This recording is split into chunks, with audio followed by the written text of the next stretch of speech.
Good morning. I'm Terry Gaynor, the Senate Sergeant of Arms, and the first thing I need to do is apologize to you for not having a tie on. But it's probably part of a story of preparation.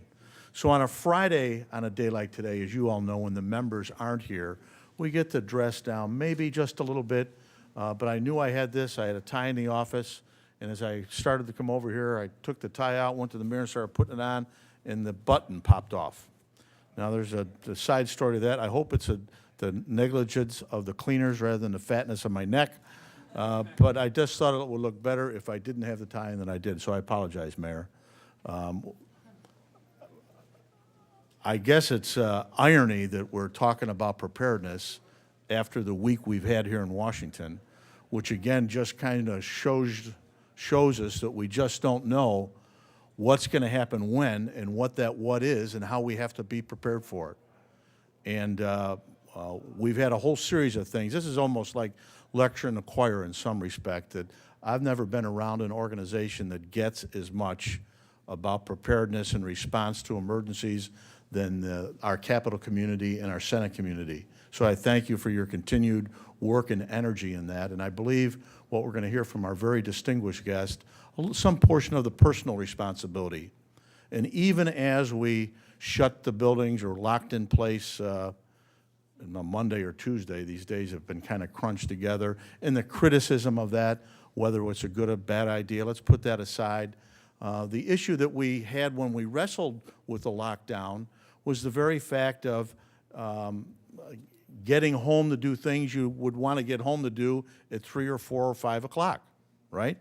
And so when we were trying to make the decision, we said people are going to need to get home to kids getting out of school, daycare. Have they made arrangements? That's, again, part of the personal preparedness thing. Or when we've had to evacuate the buildings and you can't get in to get your car keys or your purse and your pocketbook and our wallets and our overcoat, all that is part of that planning that has to go in for these emergencies. And we saw what happened at the Navy Yard. After they locked the place down and sent people home, we had to make arrangements. The arrangements were made to get people home because, again, all their belongings were locked in the building and they couldn't get at their cars.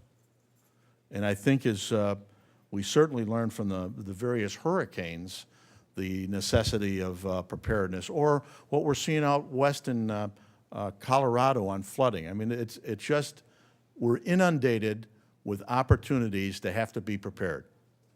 And we are so blessed to have a distinguished preparedness officer, a man who's has been a mayor for some 20 years, has been involved in the emergency preparedness business for almost twice that long, appointed to his job just 100 days before the hurricane hit along the East Coast. And we saw the devastation. Some of you experienced that through friends and relatives, but to have the opportunity to listen to Mayor Pagliughi talk about that and what they went through will be instructive for us. So I know you're a very busy man. We really appreciate what you're doing along the East Coast for friends and relatives and the people up there. Many of these people here are dedicated to that proposition that we have to be prepared. I see our military partners back there. We just appreciate what the necessity of this, but the constant reminder of being prepared is very important. So I do ask you to welcome Mayor Pagliughi back to the Capitol. You may hear from him. He's very familiar with this, did work with Senator Lautenberg and his own congressman. This is not his first visit to the Capitol, but we appreciate what you're about to say and look forward to you sharing it. Thanks, Mayor. Thanks, Chair. You know, Terry, it didn't impress me that you didn't have a tie on, but what impressed me is you got my name right. You know, I testified one time before a Senate subcommittee, and I believe the chairman was Senator Chaffee from New Mexico. And he introduced me, and he says, we have Mayor Martin, and I leaned over to the microphone, and I said, it's Pagliughi, Senator. Oh, that's right, Pagliughi. I leaned over and said, it's Irish. That started the whole testimony off with a laugh. But I want to thank everybody for inviting me here today. This is kind of exciting. As he mentioned, I've been involved in emergency management part-time basis as a mayor. I was the coordinator for the borough of Avalon for about 20 years. And I took the job as county coordinator when I supposedly retired from my company in July, and naturally Hurricane Sandy hit in October. So it's kind of like we jumped in with both feet. Let me give you a little brief history of where Avalon is located. It's actually in the middle of Cape May County in the southern part of the state of New Jersey. We're approximately 5 miles long. We're a barrier island. We are 3 miles out from the mainland communities connected by a causeway. Actually, Avalon's slogan was, is cooler by a mile. And the reason that was coined about 75 years ago is because our island actually sticks out a mile further than the other barrier islands. So that's been the slogan in Avalon, cooler by a mile. I don't know, it was about 15 years ago, the council people decided, well, let's put the slogan on the side of the police cars. Well, it was okay until the kids start saying, yeah, you're real cool, you're real cool. Boom, we got a grievance, we had to take them off, so. What actually started, my wife and I moved to Avalon in 1974 and started to get involved in some of the different organizations and things in town. And we started to look back, and we knew the history of the '62 storm, the infamous northeaster that hit the coast of New Jersey in 1962. And we started to look at some of the damage that had occurred back then. And basically, in 1962, the coast was totally vulnerable. I don't think they had had a hurricane since 1944, and that didn't even have a name, that storm.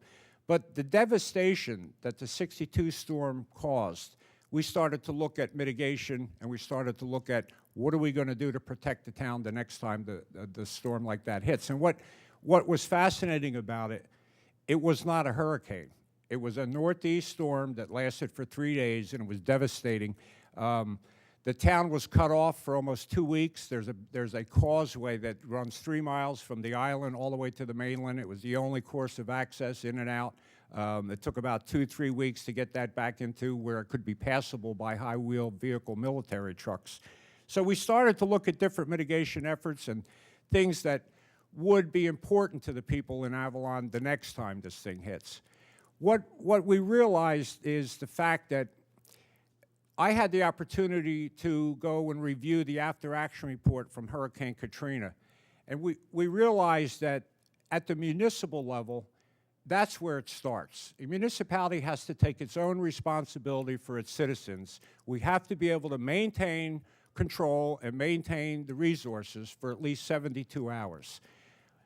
We learned after Hurricane Katrina, I mean, you had the mayor of New Orleans, you had the governor of the state of Louisiana. All they did for the first 3 days was scream and yell, where's the Red Cross, where's FEMA, where's the Corps of Engineers, where's the cavalry? We let it be known that our people in Avalon, we are the cavalry. We have to survive for at least the first 72 hours before we can count on resources from out of state. And that's the Red Cross, that's the Salvation Army, that's FEMA. They just cannot mobilize that fast. We have also tried to do a lot in local planning. I mean, we tried to meet every quarter with our local planning committee. We'd come up with what-ifs that, for example, one day we're sitting there and we said, if we have to evacuate the island and put a lot of senior citizens in a shelter for a couple of weeks, how are we going to get our mail? Nobody knew. Well, let's walk across the street to the post office and ask them. They didn't know. There wasn't any plan. Since then, we've met with the U.S. Postal Service, and there is a drop-off point for our local shelter in Avalon that the police will pick up the mail each time and bring it to the shelter. We've got senior citizens that they're waiting for prescriptions, their Social Security checks, their insurance checks, that type of thing. They were the little things that we realized that as you start to talk about how you have to survive, these things come to mind. The other thing we started to organize was our emergency management team. Now, I've got three deputy coordinators, but 3 coordinators are not enough to handle a mass evacuation and to be able to handle sheltering or any type of other disaster in town. And we started to look at the actual borough government itself. We created the line that everybody is an essential employee. We made every person in the town part of the emergency management team. Everybody has a specific job to do. One of our biggest problems we realized, we put out a survey about 5 years ago.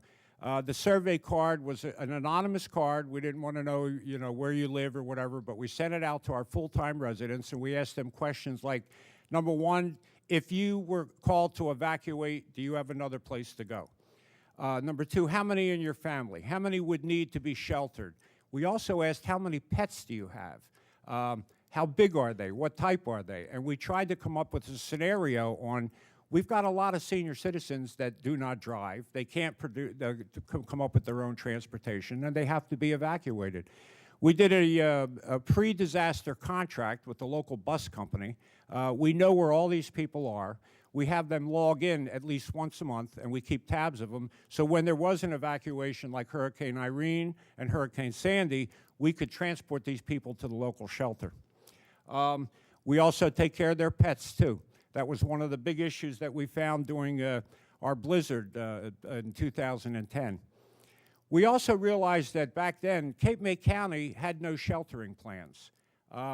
The strategy for the county was to make everybody evacuate into Cumberland, Atlantic, and Salem County and let them worry about it. Now, I don't know if it was like the thought that Cape May County has a lot of floodplains and a lot of elevations that are pretty low, but it just never materialized. So the Borough of Avalon, we said, well, we're just not going to put people on a bus and tell people to go to Cumberland County and you're on your own. We did a interlocal agreement with the Board of Education in Cumberland County for the Cumberland County Votech School. They've got a substantially large gymnasium. They've got full cooking facilities. They have a culinary institute, and they've got about 12 days' worth of food in the walk-in freezer at any one time. And they've got a full infirmary because they have an LPN course that goes on in that school. It was perfect. The only thing they didn't have was a generator, backup power. We looked at the fact that we sent our borough engineers to do a load study on the school. We saw where we could isolate about half of the school to the sheltering part of the school that had all the major facilities we needed. And what we did, we entered into a contract with a generator company in Bensalem, Pennsylvania, for a 300 kV generator that would be delivered to the school in 24-hour notice. So we still have that contract in place. We installed a remote transfer switch with an automatic plug outside, so the trailer pulls up, we plug in the generator, and we've got power to the school. That was our contribution to the school board for them letting us do the memo of understanding for the school. And like I said before, we learned a big lesson from Hurricane Katrina. The after-action report specified that there were actually 64 people that had drowned because they would not leave their house because they couldn't take their pet. The 6 parishes that were involved in in Hurricane Katrina around New Orleans, there were over 100,000 animals, domestic animals and pets, that were turned loose on the street. Totally overwhelming. As I mentioned before, we had a blizzard in 2010, combination 20 inches of snow and ice on top of that. The barrier islands in Cape May County lost power for about 5 days in freezing weather in February. We knew there was a lot of these people would not leave their house unless they could take their pet. We figured a lot of people didn't come to our localized shelter, which was the Avalon Firehouse.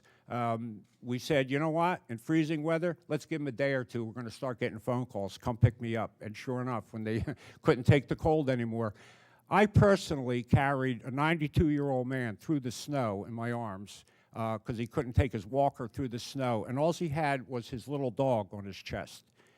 We ended up with about 150 people in the firehouse, 32 cats, 42 dogs, 2 parrots, and a snake. About 2 o'clock in the morning, all the firemen were all sleeping on top of the hose beds down in the fire bays, and all the people are upstairs in the shelter. One of my firemen came down from the elevator at 2 o'clock in the morning, and the door opened up. He says, "It's a menagerie up there. I can't take it. The dogs are chasing the cats are chasing the parrots. It's out of control." Which gave us the idea to come up with a separate pet evacuation trailer.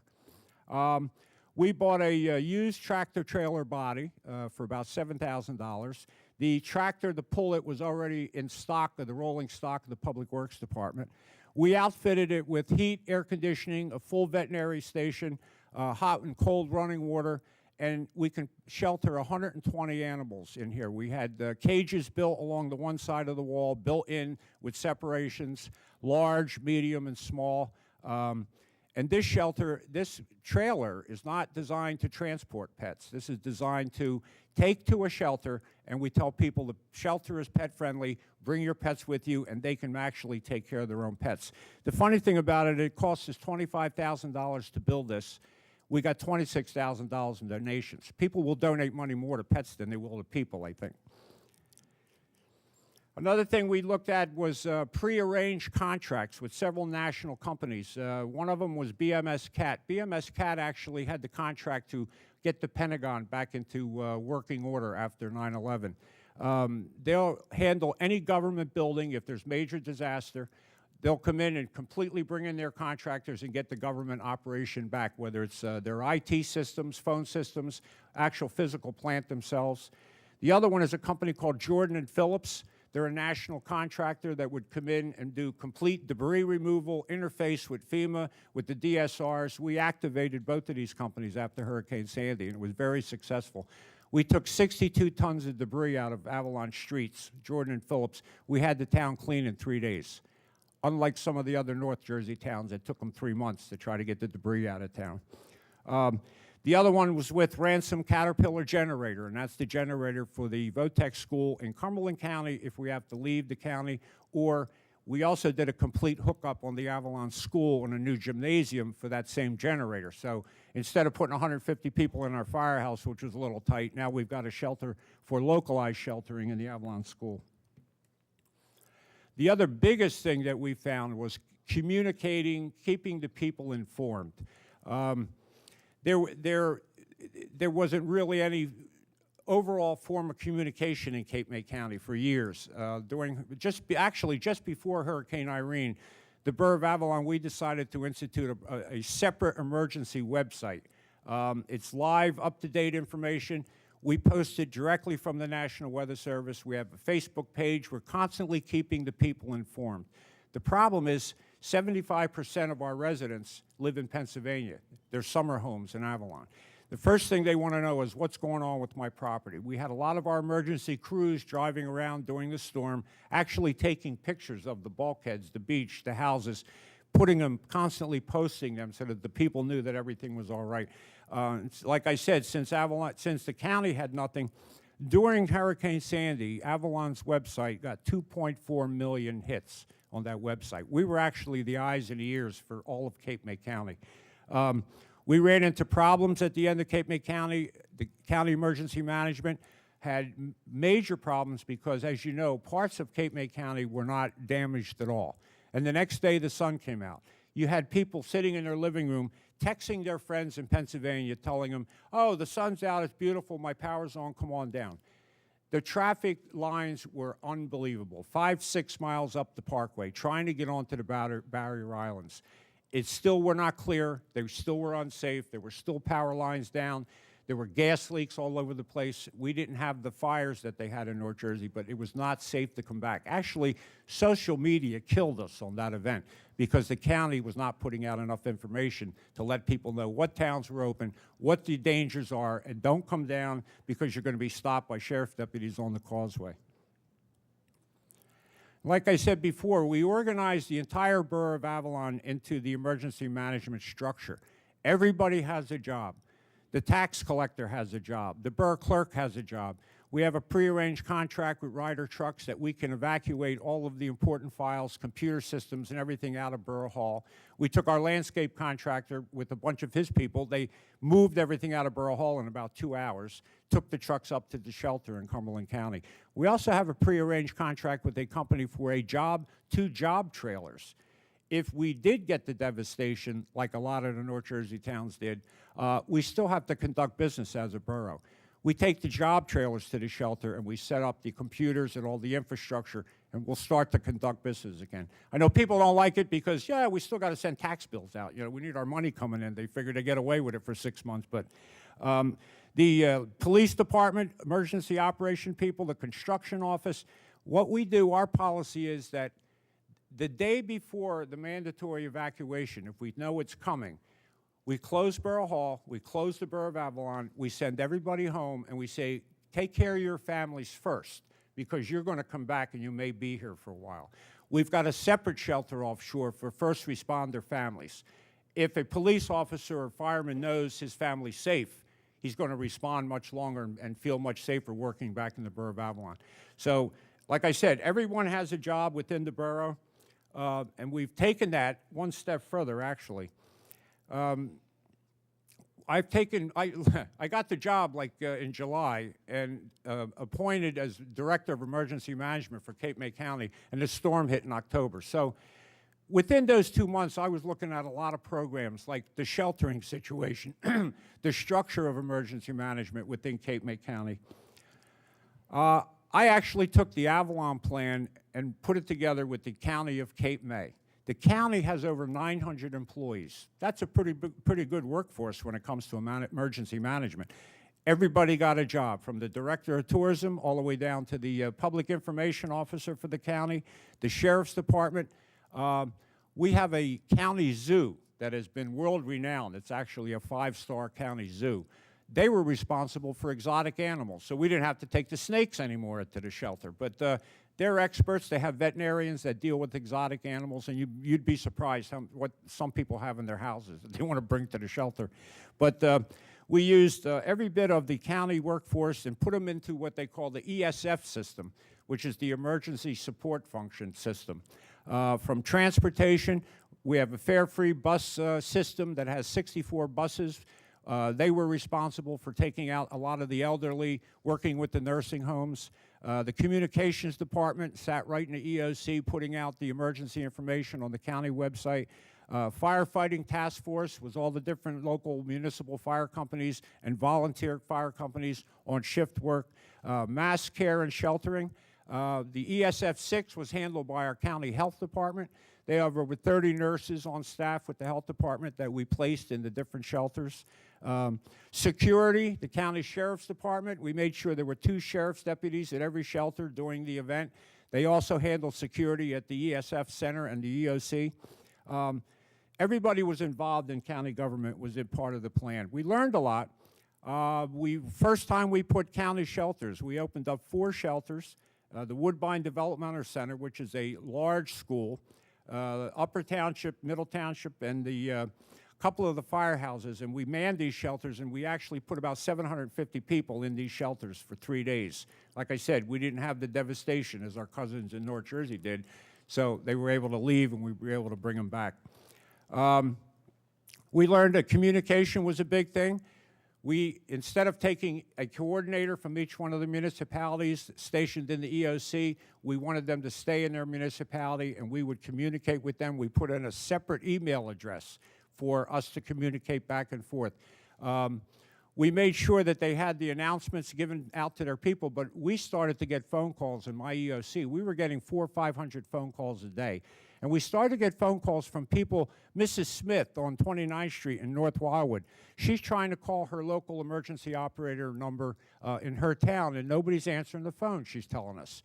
So that happened in 3 or 4 towns until I started to give out the cell phone numbers for the mayors. That stopped real quick, so we had no problem with that. We learned that because of Hurricane Irene was not a major disaster in Cape May County, Hurricane Irene, we estimate we had about a 75% evacuation rate countywide. Hurricane Sandy, we only had about a 50% evacuation rate because Irene, people got complacent, they didn't get out. Sandy was so devastating that we estimate next time we're going to get a big evacuation rate. We need more shelters, and we're working on that now with some of the local schools. The biggest problem is trying to get the federal FEMA mitigation money to bring in so that we can get generators to outfit some of these schools with the proper equipment. We learned another lesson. The day before the storm, we were informed by the New Jersey National Guard that they will not pre-position high-wheel vehicles in the county anymore. They're mission specific. I said, let me see if I get this straight, Major. Mission specific. That means if I have a structure fire, need an evacuation in a flooded town like Cials City, I have to call and request it. He said, that's right, and it'll take 2 hours to get there.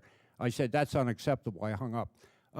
We got involved since then with the government surplus program, and the county was able to get, especially now when we're winding down in Afghanistan and Iraq, a lot of equipment is coming back to the United States. We've managed to get 14 high-wheel vehicles so far, 9 generators from government surplus.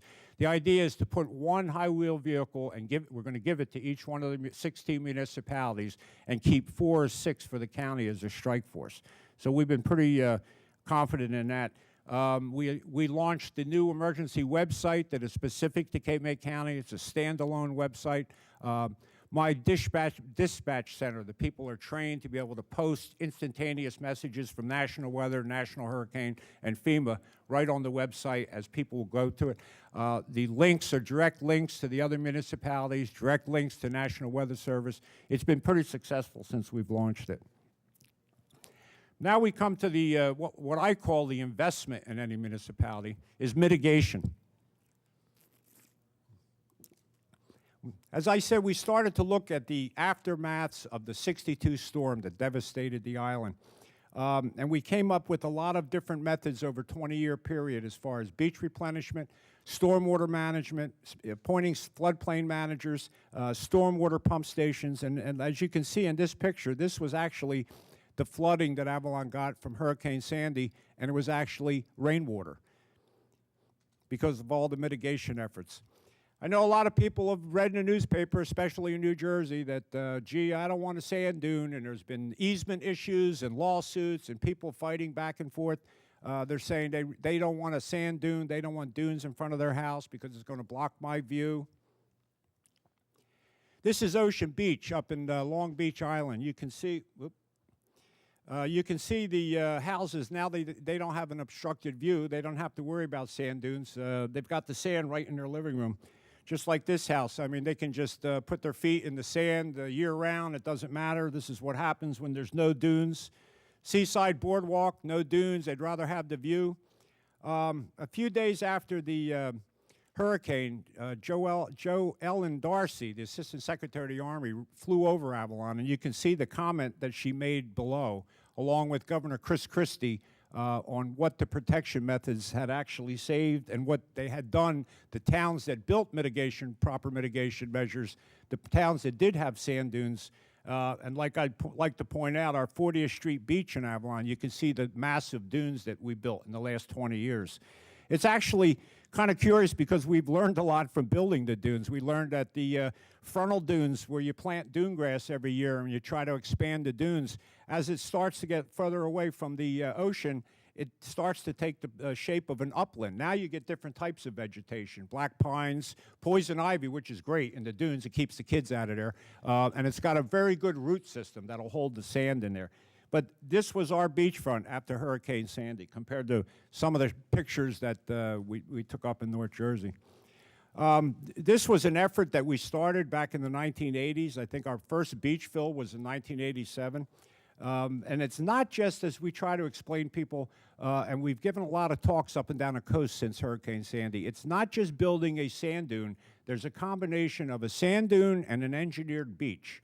The calculation for the height, the width, the slope of the dune is actually based on the slope of the beach profile to absorb that storm surge. There's a combination of the two. Some people go out and push a little bit of sand up around the boardwalk, stick in some dune grass, and it lasts about a half hour in a northeast storm. But if it's built properly, which we've done, since 2005, we've had 11 beach replenishment projects, half paid by the Corps of Engineers, the other half paid by bond issues in the borough of Avalon. We've pumped about 2.4 million cubic yards of sand. These are not the only mitigation efforts we've done. We've built 14 stormwater pump stations along our Back Bay area. We extended an A Street jetty based on a study that was done by an engineering firm out of Florida. Took about 2 years of computer modeling, which actually helped the dogleg, extended the dogleg of the jetty on a 3-degree angle to protect the north end of the town. We've spent a lot of money in a lot of town. And like I said before, the reason we call it an investment, I've got, for an island that's 5 miles long by a half a mile wide, I've got $7.4 billion in rateables. That's what the property values are worth in Avalon. It's actually more than the county of Cumberland and the county of Salem County, New Jersey put together.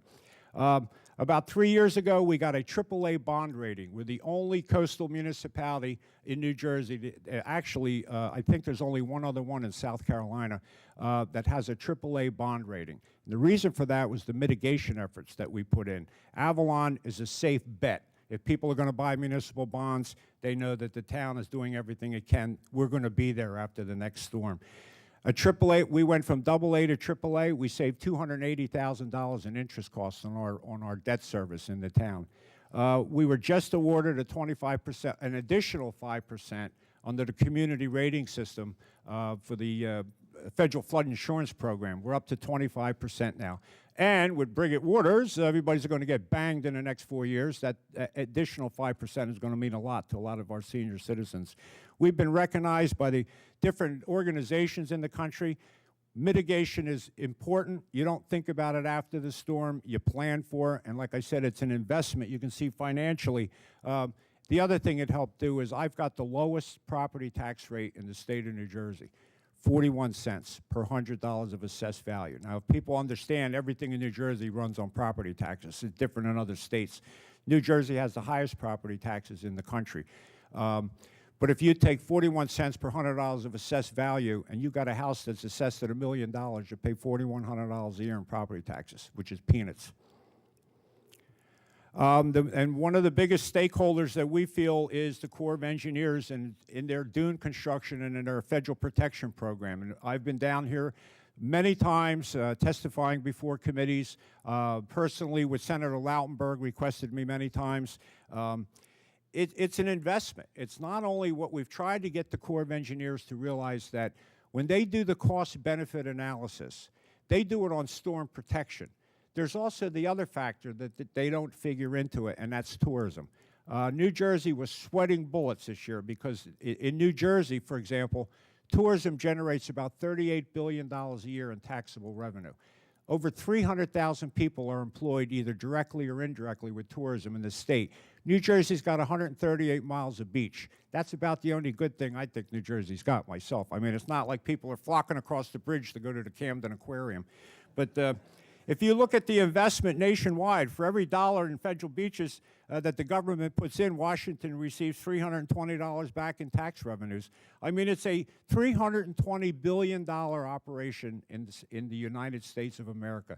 If anybody wants to go online, you can look at the statistics by Dr. Jim Houston of the Corps of Engineers. He's an economist. He's been putting these numbers and doing these studies for about the last 15 years, and it's actually shocking compared to what New Jersey puts into beaches through the federal budget. That's why I'm down here almost every other year when the WRDA bill comes up for reauthorization.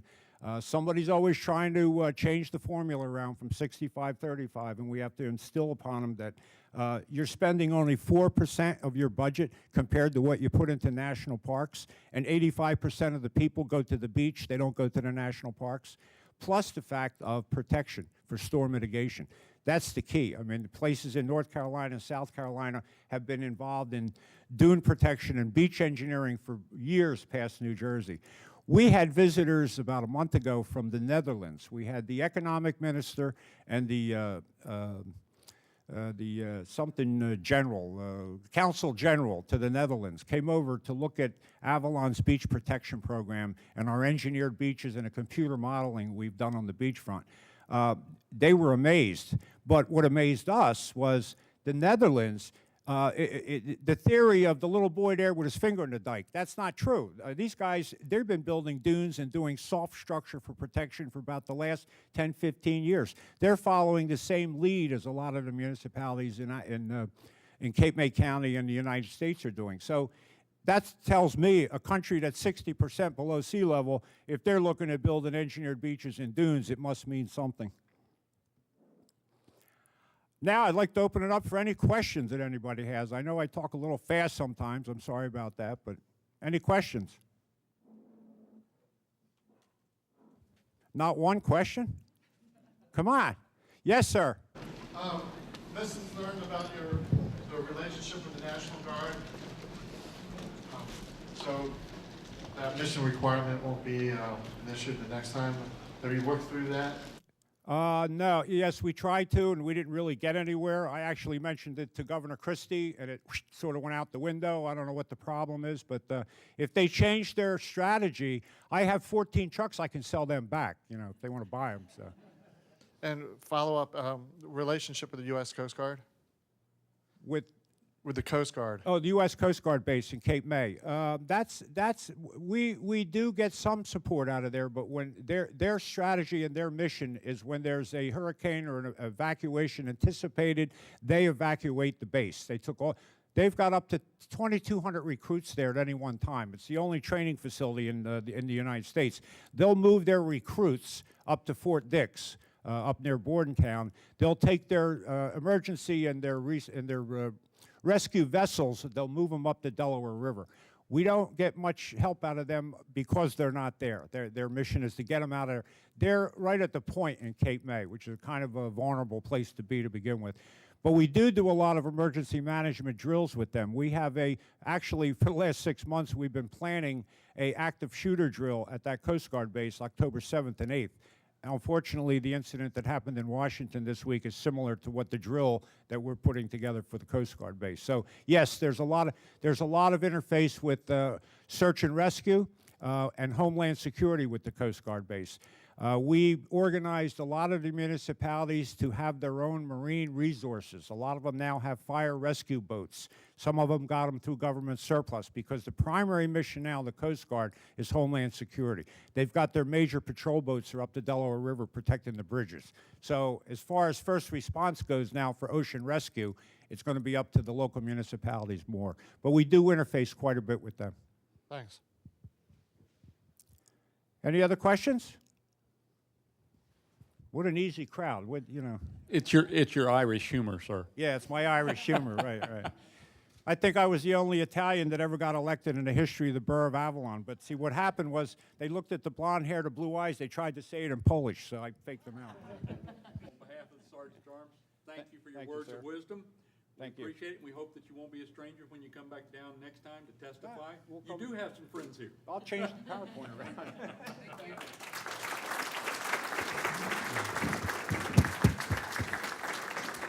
As you can see from those remarks, they dovetail right in with our theme of preparedness for this month.